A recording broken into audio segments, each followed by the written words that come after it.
Assalamualaikum warahmatullahi taala wabarakatuh. Hai murid-murid, apa khabar semua? Cikgu harap kamu semua dalam keadaan sihat sejahtera. Bertemu lagi kita pada hari ini dalam pelajaran Bahasa Melayu bersama saya, Cikgu Muazzan bin Muhammad. Apakah tajuk dan kemahiran yang kita akan belajar pada hari ini ya murid-murid? Tajuk yang kita akan belajar pada hari ini ialah Rahsia Kejayaan. Ya, tajuk hari ini ialah Rahsia Kejayaan yang terdapat dalam buku teks kamu pada muka surat 8. Cikgu akan membimbing kamu cara membaca dengan intonasi yang betul dan sebutan yang betul. Selain itu, kita akan ulang kaji semula tentang jenis-jenis ayat dan juga ragam ayat. Di dalam tajuk Sayangi Keluarga yang lalu, cikgu telah mengajar kamu tentang pelbagai jenis ayat dan ragam ayat. Jadi, pada kali ini kita akan ulang kembali pelajaran ini yang terdapat dalam tajuk Rahsia Kejayaan. Mari kita mulakan pelajaran yang pertama.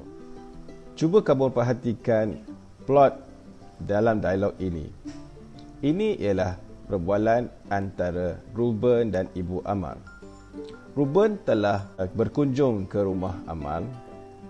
Lalu, Ibu Amar telah menjemputnya masuk ke dalam rumah. Mari kita bacakan dialog tersebut. Oh, Ruben rupa-rupanya. Jemputlah masuk. Terima kasih, makcik. Dalam plot pertama, kamu akan jumpa dua jenis ayat. Yang pertama, oh, Ruben rupa-rupanya. Ayat apakah ini? Ayat ini ialah ayat seruan kerana dia ada kata seruan oh. Manakala di belakang ayat ini terdapat tanda seruan. Di dalam dialog Ibu Amar terdapat satu ragam ayat, iaitu ayat jemputlah masuk. Ragam ayat apakah ini, murid-murid? Siapa tahu? Ya, ayat yang disebutkan oleh Ibu Amar itu ialah ayat silaan yang terdapat dalam ayat perintah. Silalah masuk. Ya, silalah masuk ialah ayat silaan di mana dia mempersilakan Ruben untuk masuk ke dalam rumahnya. Kemudian Ruben pun mengucapkan terima kasih kepada Ibu Amar. Terima kasih, makcik. Apa pula ayat terima kasih, makcik tu? Jenis apakah ayat yang disebut oleh Ruben itu? Ya, ayat yang disebut oleh Ruben itu ialah ayat penyata. Terima kasih, makcik. Bagaimana pula dengan ayat ini? Mari kita baca ayat ini. Bolehkah kamu ceritakan keunikan keluarga kamu? Siapa tahu jenis ayat ini? Ya, murid-murid, pandai kamu. Ayat ini ialah ayat tanya. Jenis ayat ini ialah ayat tanya. Bagaimana kita nak kesan ayat ini ayat tanya? Ingat lagi tak murid-murid? Ayat tanya ada dua jenis. Satu, ayat tanya dengan kata tanya. Yang kedua, ayat tanya tanpa kata tanya. Adakah ayat yang saya bacakan tadi itu ada kata tanya? Siapa tahu? Ya, ayat yang saya bacakan tadi tiada kata tanya.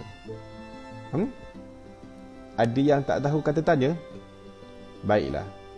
Sebentar lagi cikgu akan tunjuk jenis-jenis kata tanya. Sebelum cikgu nak menunjukkan jenis-jenis kata tanya, kita sambung sekejap ayat tadi. Okey. Untuk mengesan ayat tanya, di akhir ayat mesti ada tanda tanya. Apakah itu tanda tanya? Ya. Cuba lihat apa yang cikgu tunjukkan itu. inilah tanda tanya. Takkan tak tahu lagi kan? Bentuk dia seperti skru. Siapa yang pernah nampak tanda ini, inilah tanda tanya. Jadi kepada sesiapa yang hendak membina ayat tanya, pastikan meletak tanda tanya. Jika kamu tidak meletak tanda tanya, maka ayat itu tidak akan menjadi ayat tanya. Mungkin ayat itu akan menjadi ayat jenis-jenis lain, seperti ayat penyata, ataupun ayat seruan. Seterusnya kita akan terus kepada aktiviti yang perlu kamu lakukan, iaitu tugasan yang perlu kamu buat di rumah. Tugasan yang pertama ialah kamu perlu membaca dialog Ruben, di mana dia menceritakan kisah hidup dia dan keluarga dia. Kali ni cikgu nak kamu rekodkan video, bukan suara saja, rekodkan video bacaan kamu. Cikgu nak kenal muka kamu, cikgu nak tengok muka kamu baca dialog ini dengan lancar sekali, serta dengan sebutan yang betul. Bagi tugasan yang kedua, cikgu nak kamu senaraikan sekurang-kurangnya 5 jenis ayat dan juga 5 ragam ayat yang terkandung dalam dialog Ruben, atau beberapa saja yang kamu dapat kesan. Tadi cikgu dah janji dengan kamu nak tunjukkan jenis-jenis kata tanya kan? Terdapat 7 kata tanya yang biasa digunakan dalam bahasa Melayu. Antara kata tanya tersebut ialah siapakah, apakah, bilakah, di manakah, berapakah, mengapakah dan bagaimanakah.